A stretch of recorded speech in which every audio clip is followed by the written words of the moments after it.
Assalamualaikum warahmatullahi wabarakatuh. Bersama saya Rendiana, guru bahasa Jepang dan juga prakarya PKW atau PKWU. Mari kita belajar bersama di video pembelajaran kali ini. Pada mata pelajaran PKW atau PKWU ini materinya banyak, berbagai macam kerajinan atau wirausaha yang akan kita bahas. Tapi di bab ini kita bahas untuk bab pertama dulu.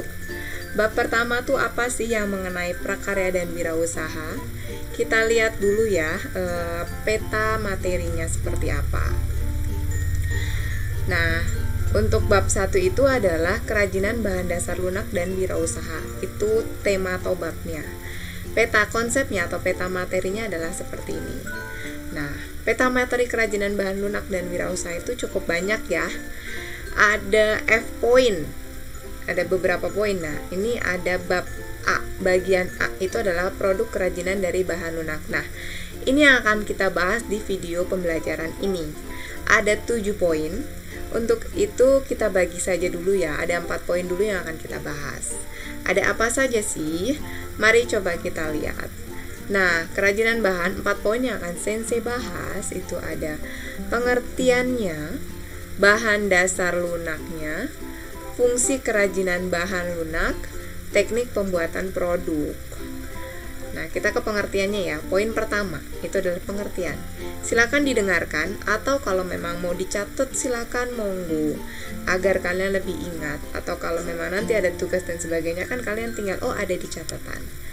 Pengertiannya itu adalah produk kerajinan yang menggunakan bahan dasar bersifat lunak. Itu yang dinamakan kerajinan bahan lunak. Produk yang diciptakan menggunakan bahan lunak. Nah, yang dimaksud bahan lunak itu apa saja? Itu di poin kedua.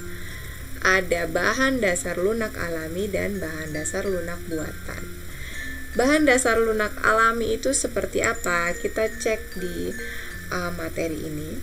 Bahan dasar lunak alami ya, seperti pada di atas itu lunak alami itu diperoleh dari alam. Cara pengolahannya juga secara alami, dan tidak dicampur maupun dikombinasi dengan bahan buatan. Jadi memang alami. Contohnya bahannya itu adalah tanah liat, serat dan juga kulit. Kalau kalian bisa lihat di gambar, kalau kulit itu menghasilkan apa saja. Kalau serat, nah ada yang nggak tahu serat? Serat itu biasanya menghasilkan seperti sendal, kerajinan-kerajinan yang kayak seperti di Bali, di Pekalongan itu ada, itu pakai serat, atau di Lombok juga ada serat. Terus pakai tanah liat itu pasti hasilnya keramik atau keramik ya. Tembikar, kok keramik sih, tembikar atau keramik gitu. Itu adalah bahan dasar yang dari lunak alami. Kalau yang dari lunak buatan, nah kita cek kalau yang dari lunak buatan itu adalah seperti ini. Nah, lunak buatan itu adalah bahan kerajinan yang diolah menjadi lunak. Jadi diolah menjadi lunak dulu. Contohnya ada bubur kertas, ada gips, fiberglass, ada lilin, sabun, spons dan lain-lain. Seperti pada gambar ya, itu lunak buatan. Tadi sudah poin kedua ya, pengertiannya dan bahan dasar lunak. Kemudian kita ke fungsi kerajinan bahan lunak itu ada apa saja sih? Kita cek benda pakai dan juga benda hias. Jadi fungsinya ada 2, sebagai pakai dan juga hias. Kalau dilihat dari pakai dan hias pasti sudah tahu maksudnya seperti apa ya. Coba kita cek. Kalau kerajinan bahan lunak, kalau sebagai benda pakai kita lihat di sini, digunakan sebagai alat, wadah, atau digunakan sebagai pelengkap busana. Contohnya seperti apa Sensei tidak jelaskan di sini. Jadi biar itu adalah tugas kalian nanti, kalian menganalisis atau mencari contoh kerajinan bahan lunak yang sebagai benda itu apa saja. Makanya gambar-gambarnya tidak Sensei masukkan. Kemudian tadi selain benda pakai di situ ada benda hias. Kita cek benda hias itu contohnya yang seperti apa, maksudnya yang seperti apa. Nih. Tujuannya untuk dipajang atau digunakan sebagai hiasan atau elemen estetis.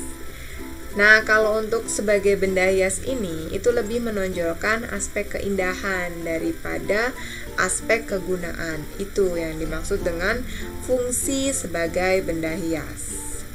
Kemudian kita cek, itu poin ketiga. Nah, poin yang keempat atau terakhir itu adalah teknik pembuatan produk. Ada apa saja dan berapa? Yang pertama ada membentuk, menganyam, menenun, mengukir, dan juga membordir. Itu ada 5 teknik. Tapi di tiap teknik juga ada jenisnya ya. Kita cek yang pertama, membentuk. Jenis pertama ini apa? Kalau kalian lihat seperti membuat kue ya, itu dipilin. Namanya adalah teknik coil atau lilit pilin.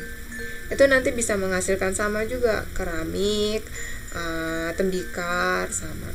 Selanjutnya, nah ini tanah liat, pasti kalian sudah pernah lihat ya, entah di film atau di drama, pasti ada drama Korea nih, saya pernah tuh.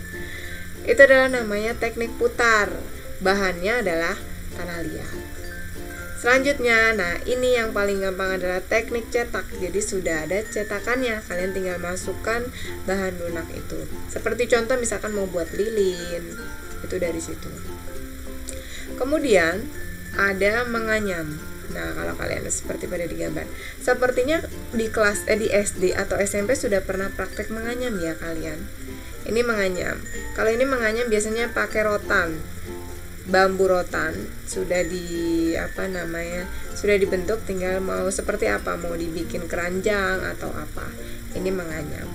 Kemudian kita cek ada menenun. Nah, seperti ini alatnya ya, tenun. Nah, ini siapa? Nah, benar ini saya atau sensei. Ini waktu itu sensei berada di Lombok karena sensei pernah menjadi relawan saat gempa. Dan memang mata pencahariannya banyaknya adalah menenun ya. Dan memang kan banyak ya kain tenun dari Lombok itu yang sudah terkenal. Nah, ini tenunannya. Memang susah dan juga butuh ketelitian kalau tidak terbiasa. Kemudian ada teknik mengukir. Mengukir apa sih? Mengukir namamu di hatiku. Jaileh. Bukan ya. Ini mengukir kayu atau sabun. Ini bisa sabun, lilin. Ini kayu. Tergantung customer mau seperti apa, atau memang kita sebagai pengrajin mau membentuk seperti apa. Ini teknik mengukir. Kemudian ada teknik membordir. Contohnya seperti ini. Nah, ini contoh gambar teknik membordir. Jadi nanti kalian sudah bisa kalau untuk menganalisis ini jenis apa, tekniknya apa, fungsinya sebagai apa. Dan ternyata sudah poin 1, 2, 3, dan 4 sudah dibahas di video pembelajaran ini. Tugasnya adalah sekarang silakan buka Google Classroom kalian masing-masing. Silakan dicek bagian tugas.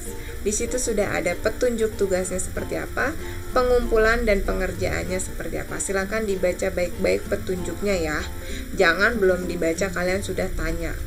Kalau memang tidak paham, boleh langsung posting di Google Classroom, bertanya di sana. Kita diskusi di Google Classroom.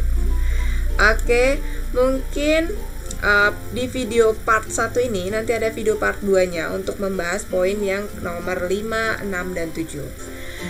Sekian dan terima kasih, semoga bermanfaat videonya. Thanks very much. Dan cukup sampai di sini. Semangat BDR-nya ya, belajar di rumahnya, dan jangan lupa jaga kesehatan. Wassalamualaikum warahmatullahi wabarakatuh.